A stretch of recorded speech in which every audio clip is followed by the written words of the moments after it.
What's going on, guys? It's Fate. Today we are talking about a much newer book. We just got done reading, or I should say, I just got done reading The Final Empire. This is the first book in the main Mistborn trilogy. It's by Brandon Sanderson, a fairly well known fantasy writer.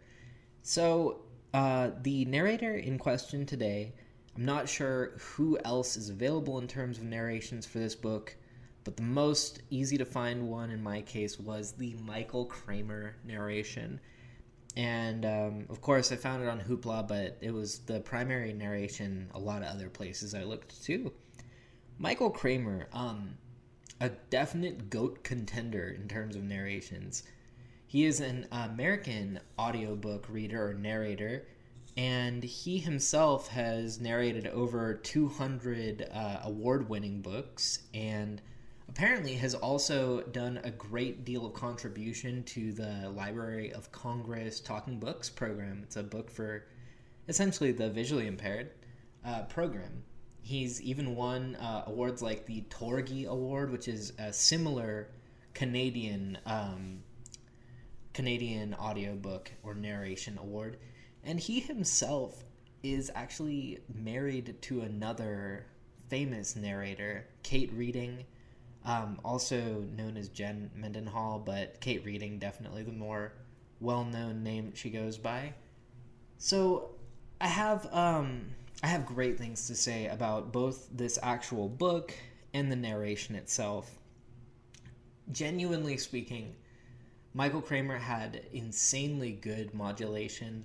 He effectively voice acted the vast majority of the cast. It wasn't just a simple narration with some modulation. It had a great consistency to it, so much personality, and so much difference in the various tones and vocal techniques he used. Actually, fantastic narrator to have through this 25 almost hour long book. So I tried to really start thinking critically. Once I got over my wow factor about 4 hours in, I'm like, okay, this is going to be a very solid narration of a very solid book. I started trying to think a lot more critically and a lot more articulately, paying really good attention across not just a handful of voices, but across all the voices and across their consistency from start to finish of the book. I have a very sparse handful of, I guess you could say, nitpicks. I do genuinely recommend that if you're going to consume an audiobook for The Final Empire, Michael Kramer might just be the top tier pinnacle audiobook narrator. Haven't checked out the other ones, but this was absolutely a wow for me. And not to rag on my last narrator that I featured, but this was very refreshing. This was a very different type of narration, very, very wide modulation by the gentleman Michael Kramer. So my nitpicks, if you will, the only really firmly critical notes I could say on this narration were there were moments where the distinction between thought and dialogue were unclear, and it's hard to say whether this is a nitpick at Michael or really just the book's adaptability into an audiobook. This is something that's really interesting to think about. You can do a lot with text. It's a really cool medium. There are times where you just don't have to clarify everything, and that's so beautiful. And it's funny because in the way that we talk about how maybe certain tone or emotions can't translate well over text opposed to voice or in person, there are certain things that text helps with more than you may think at first. You can italicize text or do something special with the text to indicate, without ever saying it so explicitly, indicate that a character is thinking rather than speaking. Really cool little moment. Anime accomplishes it all the time with the little echo effect, but I don't think that would work great on an audiobook.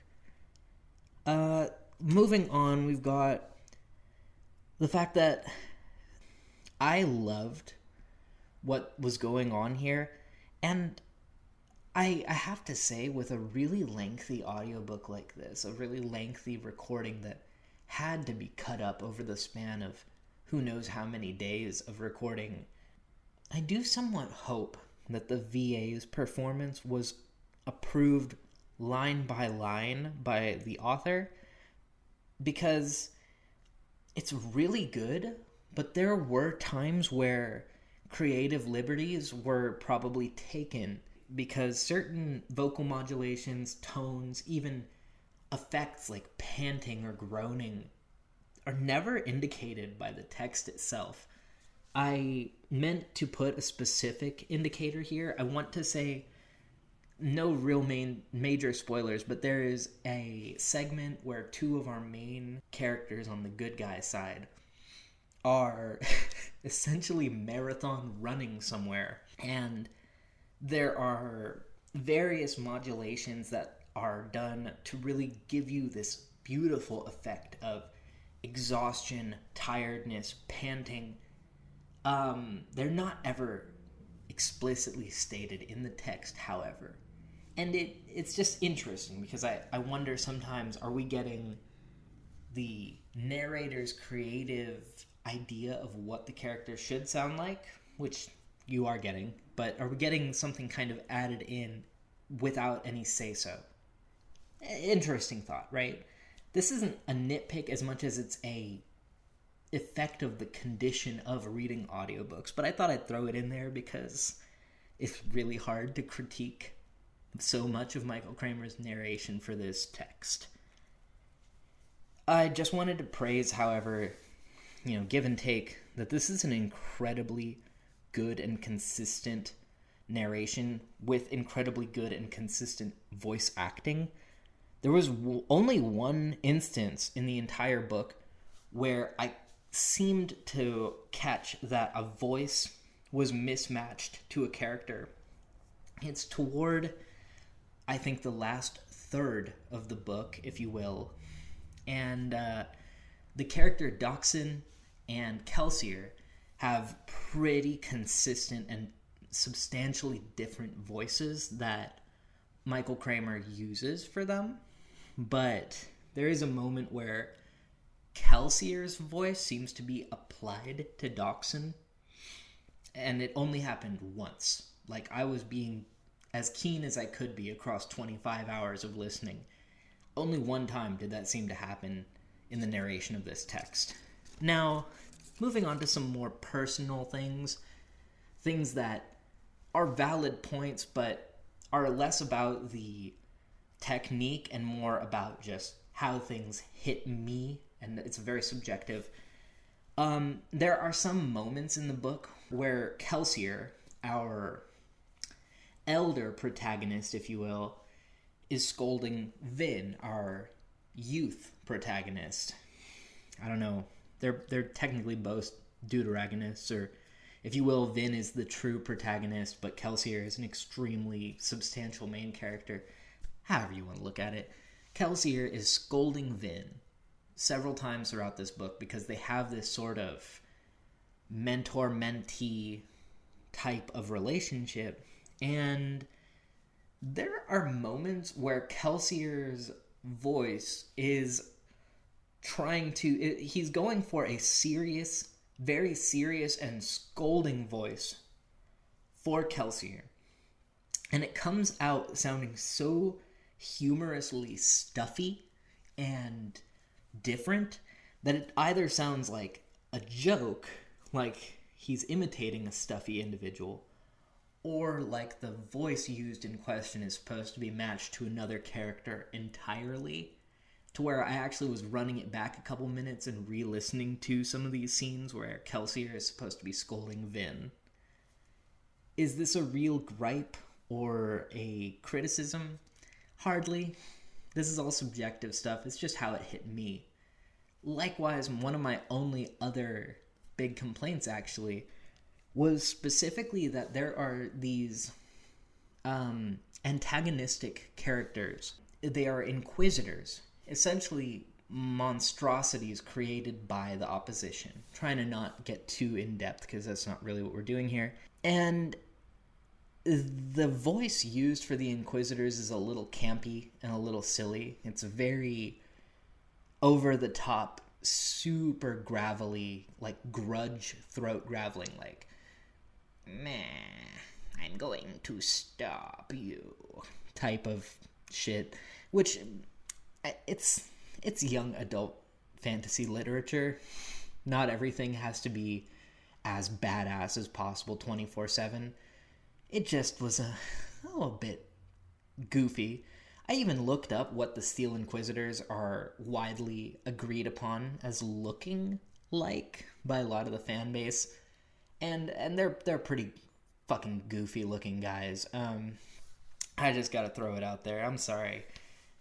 They don't look half as menacing as the book makes them out to be, which in and of itself is a huge power move. But that's about it for my review of Michael Kramer's narration specifically. If I were to put it on a tier list, just going by the fact that I've listened to, I think, like 100 audiobooks in the last couple years, I'd probably put this on an S. It's extremely memorable, extremely pleasant, and it took me back quite a ways to actually listening to the Kingkiller Chronicles. And that's narrated by a whole different guy, but the energy and the soul and passion that Michael Kramer put into this narration, and just the sheer enjoyment that I got out of it, the hype I was able to feel, the adoration I was able to feel for these characters, thanks to his narration and the life that he added into the life that's already there in the characters from the expert writing.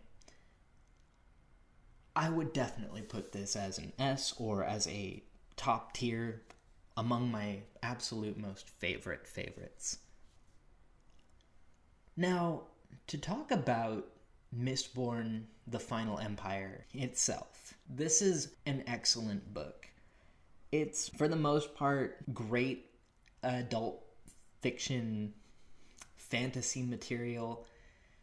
Brandon Sanderson is often credited with either helping put forth or at least helping popularize the idea of a soft magic and hard magic system, or dichotomy, if you will. The hardness of the magic that can be established without getting over the top and just disgustingly overwhelming and mechanical is really impressive. They do an amazingly good job of making what is essentially this magic system within the Mistborn books, this allomancy and feruchemy.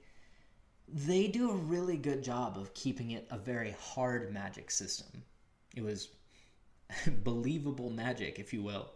It didn't feel like you're just getting told, oh, okay, well, this happened because they're so cool, because they're so worthy, take it as it is.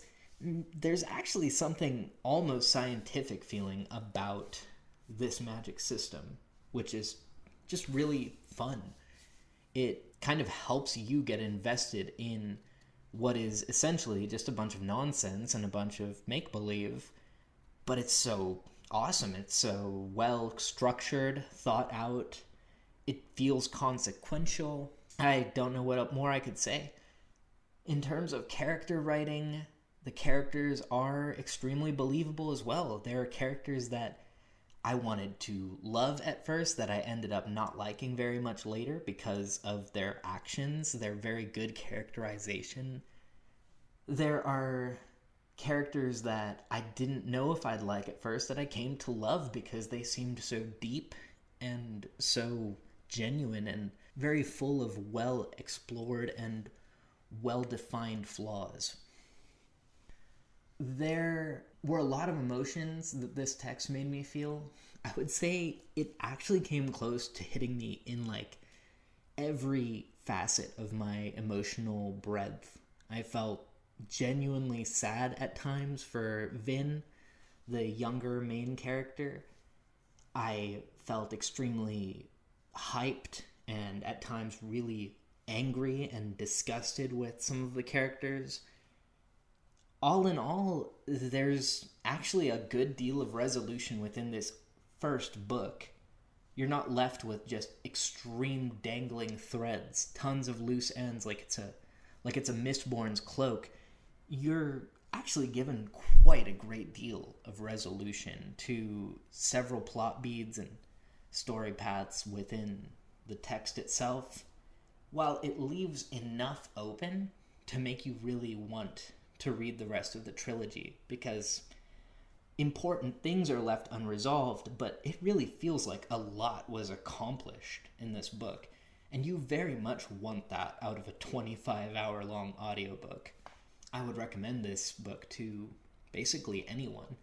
If you feel that a lot of fantasy has a potential to be dull and aimless and campy, I would mostly say that this is a great book to check out because it's not dull.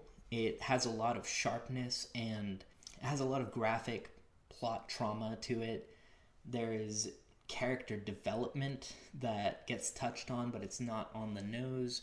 And like I was saying, the world building and the magic system development, it's just all very high quality writing. I don't know the most that there is to know about Brandon Sanderson, far from it, but I would actually love to see if in any interviews he talks about how many times he drafted and redrafted this book.